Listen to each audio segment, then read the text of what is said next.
ভয় আৰু চিন্তাৰ পৰা কোনে দিব আমাক মুক্তি।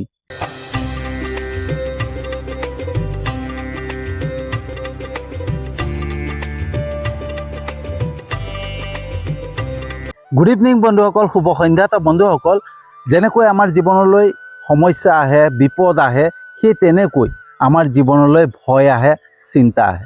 কাৰণ যেতিয়া আমাৰ জীৱনত সমস্যা আহে বা কিবা এটা বিপদ আহে, সেই তেতিয়াই সেই সমস্যাৰ পৰা আমাক কোনে উদ্ধাৰ কৰিব, সেই বিপদৰ পৰা আমাক কোনে ৰক্ষা কৰিব, সেই তাক লৈ পেলাই আমাৰ মনলৈ ভয় ভাৱ আহে, আমাৰ চিন্তা হয় যে এতিয়া কি হ'ব, কোনে আমাক ৰক্ষা কৰিব, কোনে আমাক উদ্ধাৰ কৰিব। কিন্তু বন্ধুসকল, এই সংসাৰখন পোহৰ কৰি ৰখাৰ ক্ষমতা একমাত্ৰ সূৰ্যৰ আছে। সূৰ্যইহে এই সংসাৰখন পোহৰ কৰি ৰাখিব পাৰে। ঠিক তেনেকৈ আমাৰ জীৱনৰ যিকোনো সমস্যা, যিকোনো বিপদৰ পৰা আমাক ৰক্ষা কৰিব পাৰিব, উদ্ধাৰ কৰিব পাৰিব একমাত্ৰ ঈশ্বৰ, একমাত্ৰ ভগৱানে, একমাত্ৰ শ্ৰীকৃষ্ণই। তাৰ সাক্ষী হৈছে দ্ৰৌপদী বস্ত্ৰহৰণ। বন্ধুসকল, দ্ৰৌপদী বস্ত্ৰহৰণৰ পৰাই আমাক এইটোৱেই শিক্ষা দিয়ে যে আমি কেতিয়াও বেলেগৰ ওপৰত আশা কৰিব নালাগে, আনৰ ওপৰত আশা কৰি একো লাভ নাই। আমাক উদ্ধাৰকৰ্তা এজনেই আছে, আমাৰ উদ্ধাৰকৰ্তাৰ স্বামী এজনেই আছে, সেইজন হৈছে শ্ৰীকৃষ্ণ, হয়নে? যেতিয়া বন্ধুসকল দ্ৰৌপদীক বস্ত্ৰহৰণ হৈছিলে, সেই সময়ত দ্ৰৌপদীৰ স্বামী, 5জনকৈ স্বামী তাত উপস্থিত আছিলে আৰু তেওঁলোক আছিলে সমৰ্থবান, হয়নে? বীৰ আছিলে, বীৰ পুৰুষ আছিলে, সমৰ্থবান আছিলে। তেওঁলোকে দ্ৰৌপদীক সেই বস্ত্ৰহৰণৰ পৰা ৰক্ষা কৰিব পাৰিলে হয়। আৰু লগতে সেই সভাত য'ত দ্ৰৌপদীৰ বস্ত্ৰহৰণ হৈছিলে, সেই সভাত বহুত ডাঙৰ ডাঙৰ বীৰ পুৰুষ আছিলে, হয়নে? বহুত জ্যেষ্ঠজন তাত বহি আছিলে, কিন্তু কোনো আগবাঢ়ি নাহিলে দ্ৰৌপদীক ৰক্ষা কৰিবৰ কাৰণে। দ্ৰৌপদী বস্ত্ৰহৰণৰ পৰা ৰক্ষা কৰিবলৈ কোনো নাহিলে। আৰু সেই তেতিয়া দ্ৰৌপদীয়ে এটাই ভাবিছিলে যে এই সকলৰ ওপৰত মই বিশ্বাস কৰি মোৰ একো লাভ নহ'ব, মোৰ উদ্ধাৰকৰ্তা এজনেই মোৰ স্বামী আছে, আৰু সেইজনক মই মাতিলেহে, সেইজনক মই চিন্তা কৰিলেহে মই এই বিপদৰ পৰা উদ্ধাৰ পাব পাৰিম। আৰু সেই তেতিয়াই দ্ৰৌপদীয়ে শ্ৰীকৃষ্ণক স্মৰণ কৰিলে, শ্ৰীকৃষ্ণক ধ্যান কৰিলে, আৰু শ্ৰীকৃষ্ণই আহি পালে দ্ৰৌপদীক ৰক্ষা কৰিলে। গতিকে বন্ধুসকল, দ্ৰৌপদীৰ 5জনকৈ স্বামী, সমৰ্থবান স্বামী থকাৰ পিছতো দ্ৰৌপদীক ৰক্ষা কৰিব নোৱাৰিলে। তেন্তে হ'লে চিন্তা কৰক, আমাৰ এজন স্বামীয়ে নিজৰ পত্নীক কেনেকৈ ৰক্ষা কৰিব। এতিয়া স্বামী বুলি ক'লে অকল নিজৰ হাজবেণ্ডক নুবুজায় যে হাজবেণ্ডে স্বামী হ'ব, সেইটো নহয়। স্বামী সেইজনক ক'ব পাৰি যি আমাক ৰক্ষা কৰিব, হয়নে? স্বামী নিজৰ পিতৃও হ'ব পাৰে, স্বামী নিজৰ ভাতৃ হ'ব পাৰে, নিজৰ বন্ধু হ'ব পাৰে, হয়নে? নিজৰ পত্নীও স্বামী হ'ব পাৰে। যিয়ে আমাক ৰক্ষা কৰিব, আমাৰ যে বিশ্বাস হ'ব যে সেইজনে আমাক ৰক্ষা কৰিব, সেইজনেই স্বামী, হয়নে? আৰু সেই স্বামী হৈছে ঈশ্বৰ শ্ৰীকৃষ্ণ, ভগৱান শ্ৰীকৃষ্ণ, হয়নে? আৰু আমাক সেই সমস্যাৰ পৰা, বিপদৰ পৰা ৰক্ষা কৰিব পৰা ক্ষমতা অকল শ্ৰীকৃষ্ণৰ আছে, আন কাৰোৱেই নাই। কিন্তু বন্ধুসকল, আমি যেতিয়া সমস্যাত পৰোঁ, আমি যেতিয়া বিপদত পৰোঁ, আমি এটাই ভাবি লওঁ যে আমি যাক বিশ্বাস কৰোঁ সেইজনেই আমাক ৰক্ষা কৰিব। যেনেকৈ আমি আমাৰ সম্বন্ধীয়, পৰিয়ালৰ বা আমাৰ আত্মীয়, হয়নে? মোৰ ককাই ভাই, বাই ভনী বা মোৰ পত্নী, মোৰ ল'ৰা ছোৱালী, যিখিনি আমাৰ আত্মীয় হয়, যিখিনি আত্মীয় স্বজন হয়, সেই সকলক আমি বিশ্বাস কৰি লওঁ। আৰু বিশ্বাস কৰি কি ভাবোঁ যে সেইসকলে আমাক সমস্যাৰ পৰা উদ্ধাৰ কৰিব, সেইসকলে আমাক বিপদৰ পৰা ৰক্ষা কৰিব। কিন্তু মহাভাৰত সাক্ষী আছে, সেই দ্ৰৌপদী বস্ত্ৰহৰণ সাক্ষী আছে যে সেই যিমানখিনি পৰিয়াল, যিমানখিনি আত্মীয়, সকলো নীৰৱ হৈ ৰখি যাব বা আঁতৰি যাব, আমাক বিপদৰ পৰা উদ্ধাৰ কৰিবলৈ কিন্তু কোনো নাই। আমাক সেই সমস্যাৰ পৰা উদ্ধাৰ কৰিবৰ কাৰণে, বিপদৰ পৰা ৰক্ষা কৰিবৰ কাৰণে কিন্তু কোনো নাই। আমি সেইটো কাৰণে এটা বস্তু জানিব লাগিব যে আমি কাক বাছনি কৰিম, হয়নে? আমি কাক বাছনি কৰিলে আমাৰ জীৱনত আমি উদ্ধাৰ পাম, আমি যিকোনো সমস্যাৰ পৰা উদ্ধাৰ পাম, যিকোনো বিপদৰ পৰা ৰক্ষা পৰিম, আমি কাক বাছনি কৰিম? সেই এজনকে বাছনি কৰিব লাগিব, যিজন আমাৰ উদ্ধাৰকৰ্তা, শ্ৰীকৃষ্ণ ভগৱান। বা আমাৰ ঈশ্বৰ, আমি যাক ভাবোঁ, হয়নে, ঈশ্বৰ আল্লাহ যাক ভাবোঁ, সেইজনেই আমাৰ উদ্ধাৰকৰ্তা, সেইজনে আমাক বিপদৰ পৰা ৰক্ষা কৰিব, সেইজনকহে আমি চিন্তা কৰিব লাগিব। সেইকাৰণে কয় সত্যক বাছনি কৰা। সত্য কোন? সত্য ঈশ্বৰ, সত্যই ভগৱান। গতিকে সত্যক বাছনি কৰা, অসত্যক নহয়। আৰু আমাৰ লগত যিখিনি আছে নহয়, ভাগৱত গীতাত কৈ আছে, আমাৰ লগত যিখিনি সম্বন্ধীয় লোক আছে, যিখিনি পৰিয়াল আছে, যিখিনি আত্মীয় আছে, সেই সকলোখিনি হৈছে মায়া। সেইখিনি আমাৰ উদ্ধাৰকৰ্তা বা আমাৰ বিপদৰ পৰা ৰক্ষা কৰা লোক নহয়, তেওঁলোক এটা সময়ত আঁতৰি যায়। সেয়া ভাগৱত গীতাত স্পষ্টকৈ আছে। গতিকে বন্ধুসকল, আমি শাস্ত্ৰবিলাক অধ্যয়ন কৰিলে, ভালকৈ বুজিবলৈ চেষ্টা কৰিলে নহয়, আমাৰ জীৱনৰ প্ৰত্যেকটো প্ৰশ্নৰ উত্তৰ পাই যাম। আৰু সেই তেতিয়া আমি কেতিয়াও জীৱনত বিপদত নপৰোঁ, কেতিয়াও সমস্যাত নপৰোঁ, হয়নে? তেতিয়া কি হ'ব, আমাৰ মনলৈ এটাই ভাৱ আহিব, দেখা যাওক যি হয়, হয়নে? কিবা এটা সমস্যা আহিছে, যা দেখা যাওক, কি হ'ব হ'ব, যি হয় হ'ব, যি হ'বলগীয়া আছে হ'ব, হয়নে? কেতিয়া হ'ব? তেতিয়া সেই বিশ্বাসখন কেতিয়া আহিব? যেতিয়া আমাৰ ঈশ্বৰৰ ওপৰত বিশ্বাস থাকিব। আমি এটা কথা জানি ল'ম যে আমাৰ উদ্ধাৰকৰ্তা আমাক ৰক্ষা কৰা, হয়নে, আমাক যি ৰক্ষা কৰিব পাৰে, যি উদ্ধাৰ কৰিব পাৰে, তেওঁ এজনেই আছে, সেইজন হৈছে ঈশ্বৰ, ভগৱান, আল্লাহ, শ্ৰীকৃষ্ণ, হয়নে? আমাক শ্ৰীকৃষ্ণই ভগৱানেহে উদ্ধাৰ কৰিব পাৰিব, তাতকৈ কোনো উদ্ধাৰ কৰিব নোৱাৰে। সেই বিশ্বাসখন যেতিয়া অন্তৰত আহি যাব নহয়, তেতিয়াই আমাৰ সন্মুখত অহা সমস্যাক লৈ পেলাই আমি তেতিয়া এটাই ভাবিম, যি হৈছে ভালেই হৈছে, আৰু যি হ'বলৈ আছে সেইটো ভালেই হ'ব, গতিকে যি হয় হ'বল দিয়া, দেখা যাওক। সেই বিশ্বাসকণ আহি যাব। আৰু যেতিয়াই বিশ্বাসকণ আহি যাব, তেতিয়া আমাৰ মনত কিন্তু চিন্তা নাথাকে, তেতিয়া আমাৰ মনত ভয় ভাৱ নাথাকে। আমাৰ ভয় ভাৱ চিন্তা কিয় থাকে? কাৰণ আমি ভাবি থাকোঁ, হয়নে, যে আমাক কোনে উদ্ধাৰ কৰিব। কাৰণ আমি বাছনি কৰি লওঁ আমাৰ ওচৰত থকা লোকসকলক, যিসকল আমাৰ আত্মীয় হয়, যিসকল আমাৰ পৰিয়ালৰ হয়, সেই সকলক আমি বাছনি কৰি লওঁ, বা আমাৰ বন্ধুবৰ্গক বাছনি কৰি লওঁ, হয়নে? যোনটো অসত্য, সেইটো কেতিয়াও সম্ভৱ নহয়। সেইটো মানে মহাভাৰতৰ সেই দ্ৰৌপদী বস্ত্ৰহৰণে সাক্ষী আছে, আৰু তাৰ পৰাই আমাক শিক্ষা দিয়ে। দ্ৰৌপদী বস্ত্ৰহৰণে আমাক শিক্ষা দিয়ে যে আমাক কোনো উদ্ধাৰ কৰিব নাহে, একমাত্ৰ ঈশ্বৰৰ বাদে, ভগৱানৰ বাদে। সেইকাৰণে ভগৱানৰ ওপৰত, শ্ৰীকৃষ্ণৰ ওপৰত সম্পূৰ্ণৰূপে বিশ্বাস ৰাখিব লাগে, যে তেওঁৱেই আমাক উদ্ধাৰ কৰিব। ধৰি লওক বন্ধুসকল, মোৰ খুব ভোক লাগিছে,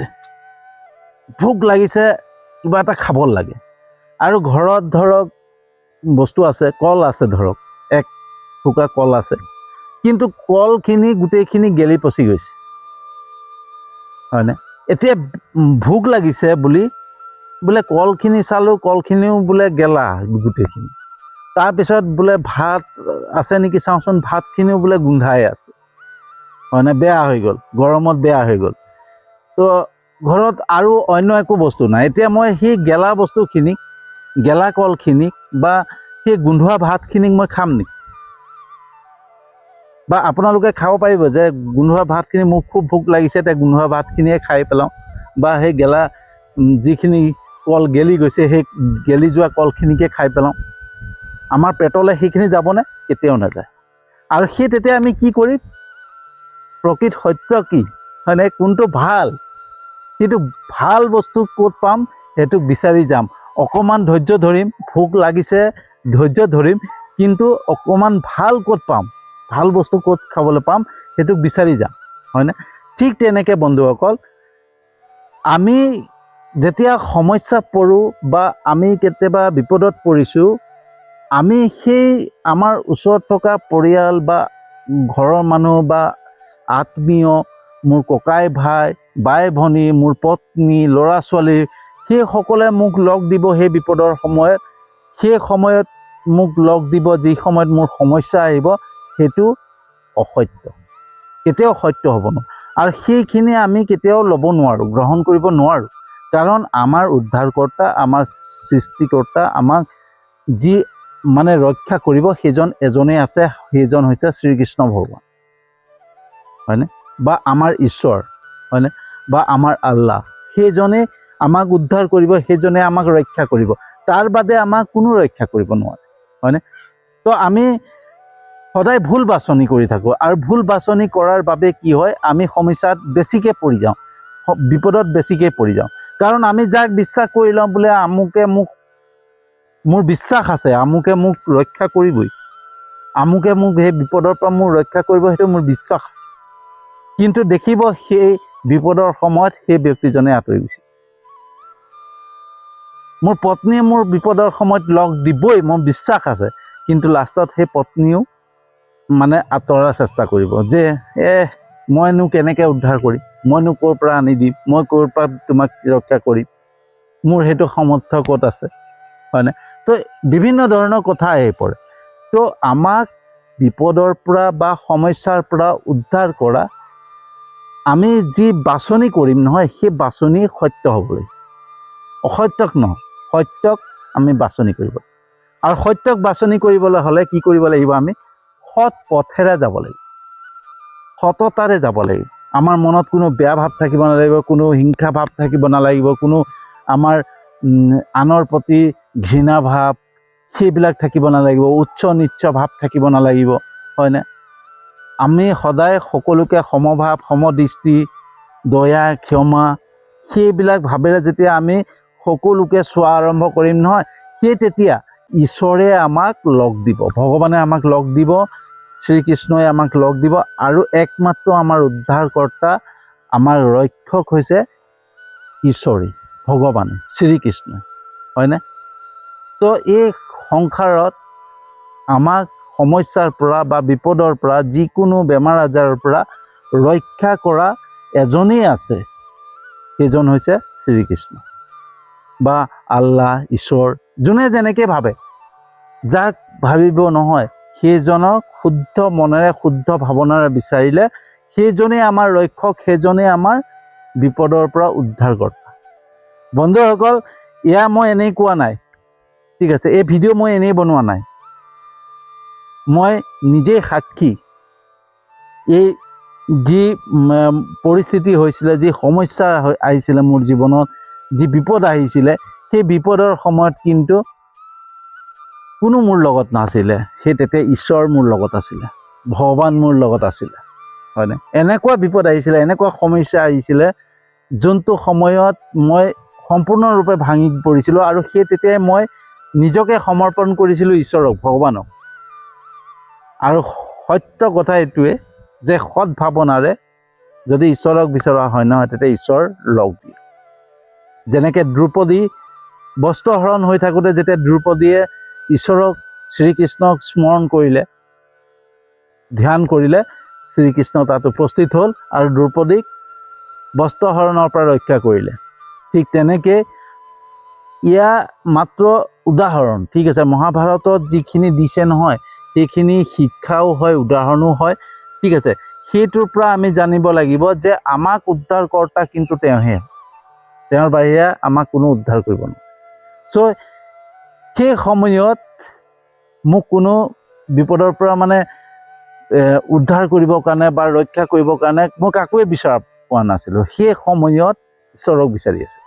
আৰু সেই ঈশ্বৰে, ভগৱানে এনেকুৱা এটা পৰিস্থিতিৰ সৃষ্টি কৰিলে যে মই য'তেই গৈছোঁ, এটা অচিনাকি জেগা, গুৱাহাটীত নিচিনা অচিনাকি জেগাত গৈছোঁ, তাত মোক মানুহে সহায় কৰিলে, হেল্প কৰিলে, হয়নে? ভগৱান ৰূপী সেইসকল যেনেকৈ মোৰ ওচৰত আহিলে, মোক সহায় কৰিলে, মই নিজেই আচৰিত পাই গ'লোঁ। যোনটো সময়ত মই মানে প্লেটফৰ্মত বহি আছোঁ, মই সেই সময়ত মই থাকিবৰ কাৰণে হোটেল পালোঁ। আচৰিত মানে কিছুমান মোৰ অভিজ্ঞতা আছে, আৰু সেই অভিজ্ঞতাৰে এই ভিডিঅ' বনাই আছোঁ। তো আমাৰ সৃষ্টিকৰ্তা ঈশ্বৰ, আমাৰ উদ্ধাৰকৰ্তা ঈশ্বৰ, আমাক ৰক্ষক ঈশ্বৰেই হয়। আমাক ৰক্ষা কৰিব পৰা ক্ষমতা এজনেই আছে, ঈশ্বৰৰ ওচৰত। তাৰ বাদে আমি আনক বাছনি কৰি একো লাভ নাই, হয়নে? তো বন্ধুসকল, আমাক বিপদৰ পৰা, আমাক সমস্যাৰ পৰা ৰক্ষা কৰা এজনেই আছে, সেয়া হৈছে ঈশ্বৰ, সেয়া হৈছে আমাৰ ভগৱান শ্ৰীকৃষ্ণ বা আল্লাহ, ঈশ্বৰ, যাকে কোৱা হয়নে, সেয়াই আমাৰ উদ্ধাৰকৰ্তা। ঠিক আছে তো বন্ধুসকল কেনেকুৱা লাগিলে জনাব যদি সঁচাকৈ ভিডিঅ'টো ভাল লাগিছে যিমান পাৰে ভিডিঅ'টো শ্বেয়াৰ কৰিব যাতে সকলোৱে বুজি পায় সকলোৱে জানে আৰু সমস্যা যেতিয়া আহে বা বিপদ আহে সেই সময়ত কোনে মোক উদ্ধাৰ কৰিব কোনে ৰক্ষা কৰিব সেইটো ভাবি থকাতকৈ নিজক সমৰ্পণ কৰি দিব লাগে ঈশ্বৰক আৰু এটাই বস্তু মনত ভাবিব লাগে এটাই উপায় হয় আমি সমস্যাৰ পৰা উদ্ধাৰ পৰা বা বিপদৰ পৰা উদ্ধাৰ পৰা এটাই উপায় যি হয় দেখা যাব মই ঈশ্বৰক সমৰ্পণ কৰিছোঁ ঈশ্বৰে যি কৰে তাকেই হ'ব যি হয় ভালেই হ'ব হয়নে আৰু চাব 100% ভাল হ'ব হয়নে আৰু সেইকাৰণে বন্ধুসকল যিমান পাৰে ভিডিঅ'টো শ্বেয়াৰ কৰিব মই জানো আপোনালোকে মোৰ ভিডিঅ' চাই লাইক কমেণ্ট কৰে শ্বেয়াৰ কৰে মোৰ ইউটিউব চেনেলটোতো ছাবস্ক্ৰাইব কৰিছে মোৰ ফেচবুক পেজটোতো ফ'ল' কৰিছে তাৰ বাবে আপোনালোকক আন্তৰিক ধন্যবাদ জনাইছোঁ আৰু যিসকলে নাই কৰা তেওঁলোককো মই বহুত আন্তৰিক ধন্যবাদ জনাইছোঁ কাৰণ মোৰ বিশ্বাস আছে যেনেকৈ ঈশ্বৰৰ ওপৰত বিশ্বাস ভগৱানৰ ওপৰত বিশ্বাস আপোনালোকৰ ওপৰতো বিশ্বাস যে মোৰ ভিডিঅ' চাব লাইক কমেণ্ট কৰিব এদিন নহয় এদিন মোৰ ইউটিউব চেনেলটোতো ছাবস্ক্ৰাইব কৰিব মোৰ ফেচবুক পেজটোতো ফ'ল' কৰিব সেই বিশ্বাসেৰে আজি ভিডিঅ'টো সামৰণি মাৰিছোঁ আৰু এটা নতুন বিষয়বস্তু লৈ আহি আছোঁ